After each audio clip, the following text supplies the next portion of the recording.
안녕하세요. 2021년 12월 12일 영화부 예배 시작합니다. 오늘 말씀 제목은 찬양의 놀라운 힘이라는 제목으로 우리 찬양에 대해서 한번 오늘 살펴보겠습니다. 본문 말씀 지난번하고 똑같은데요. 63편 3절 4절 주의 인자가 생명보다 나음으로 내 입술이 주를 찬양할 것이라. 그러므로 내 평생에 주를 송축하며 주의 이름으로 인하여 내 손을 들리이다. 인간이 느끼는 최고의 행복을 블리스라고 합니다. 이것은 더할 수 없는 기쁨, 천상의 기쁨을 얘기합니다. 사람이 죽음에 대한 공포나 두려움을 다 극복한 다음에 느낄 수 있는 감정이라고 합니다.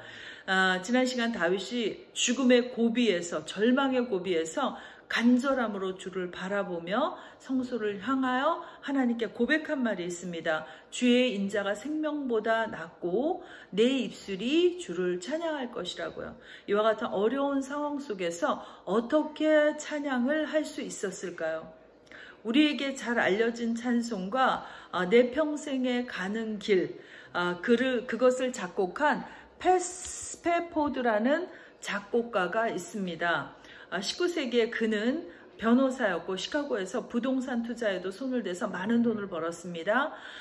그런데 1871년 시카고에 대형 사고가 나서 300명이 죽고 10만 명 이상의 이재민이 나왔습니다. 그래서 그의 많은 재산도 소실되었고 또 그 당시에 일남 4녀 중 외아들이 폐렴으로 사망합니다. 이들이 절망하지 않고 그러나 그 이재민들을 또한 열심히 도왔습니다. 그러는 중에 한 2년 정도 되어서 이제 슬픔이 어느 정도 아물 때 온 가족이 영국으로 여행을 가게 됩니다. 스페포드는 급한 일이 있어서 딸들과 부인을 먼저 배를 태워 보냅니다. 그런데 이 배가 다른 배와 부딪혀서 이 배가 다 넘어졌고 사고가 났고 47명만 살아남게 되었습니다. 아내로부터 전보 한 장을 받는데요. Saved alone, 나 혼자만 살았어요. 스테포드는 즉시 다음 배를 타고 사고 현장으로 달려갔습니다. 아내가 내 딸이 죽은 곳을 가르치면서 가리키는 그 현장을 보고 처절하게 죽어가는 내 딸들의 모습을 생각하니까 너무 힘들어서 견딜 수가 없었습니다. 그러나 엄청난 비극의 현장 속에서도 이상하게 주시는 강 같은 평화가 기적적으로 그의 마음에 흘러나왔습니다. 그리고서는 그는 즉시 선실로 들어가서 이 찬송을 지었다고 합니다.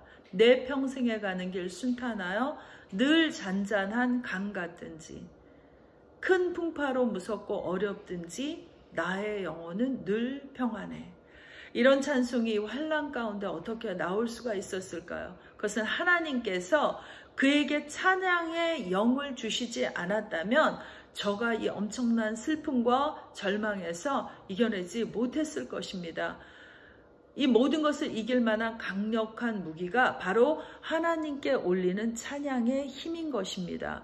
이와 같이 인생의 절망의 순간에서 우리와 또는 우리의 자녀들의 생명이 다 없어진다 할지라도 그보다 더 귀하신 하나님의 사랑을 만난 자들은 그 슬픔을 넘어서서 도우시는 그 하나님의 한없는 은혜와 사랑을 찬양하지 않을 수 없는 것입니다. 인간의 눈으로는 정말로 이해하기 힘든 것이죠. 이때 얻어지는 기쁨이 죽음을 극복한 기쁨인 블리스가 아닌가 생각이 되어집니다. 이 기쁨을 만난 다윗이 이어서 4절에 고백합니다. 이러므로 내 평생의 주를 송축하며 주의 이름으로 내 손을 들리이다. 주의 사랑이 생명보다 귀하다고 고백한 다윗이 평생 동안 하나님을 송축하겠다고 결단합니다. 하나 더 볼까요? 찬양은 단순히 은혜에 대한 응답이 아니라 은혜를 받기 위한 수단이라는 것입니다. 은혜를 받기 위해서 우리가 뭘 해야 된다? 찬양을 해야 된다는 것이에요. 찬양이 시작될 때 성령이 역사하십니다. 찬양은 그래서 힘이 되고 능력이 되는 것입니다. 역대하 20장 20절에 여호사밧이 왕이었을 때 모압과 암몬 세일산 거민들이 연합해서 유다를 치러 엔게디 광야에까지 올라옵니다. 이것을 전령들이 여호사밧에게 보고합니다. 예루살렘에서 불과 40km밖에 떨어지지 않은 그 광야에서, 그리고 전략적으로 가장 취약한 곳을 저들이 기습하고 있는 것입니다. 이때 여호사밧은 온 백성과 모든 자들에게 이 국가의 존망 위기를 맞아서 금식을 선포하고 하나님께 부르짖습니다. 그리고 응답을 받습니다. 여호사밧은 전쟁에 나갈 때 찬양대원을 제일 앞에 세웁니다. 그리고 저들에게 예복을 입혀요.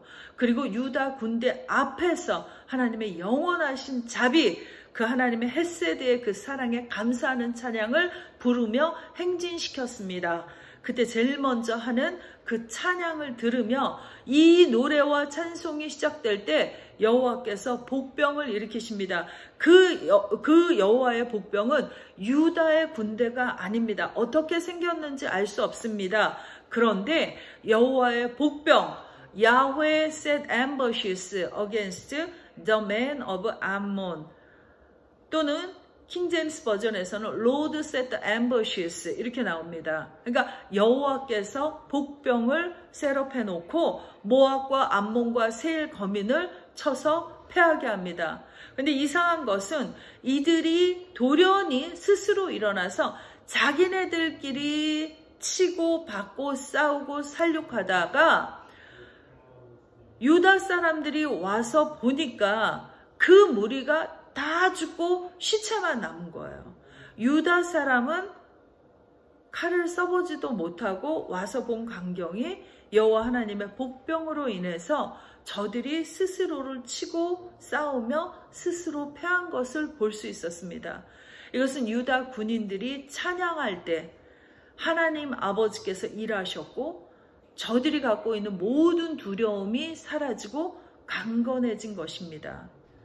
신약에서 바울과 실라가 감옥에서 찬송하자 감옥이 움직이고 문이 다 열리고 모든 사람의 매인 것이 다 벗어졌다고 성경이 말합니다.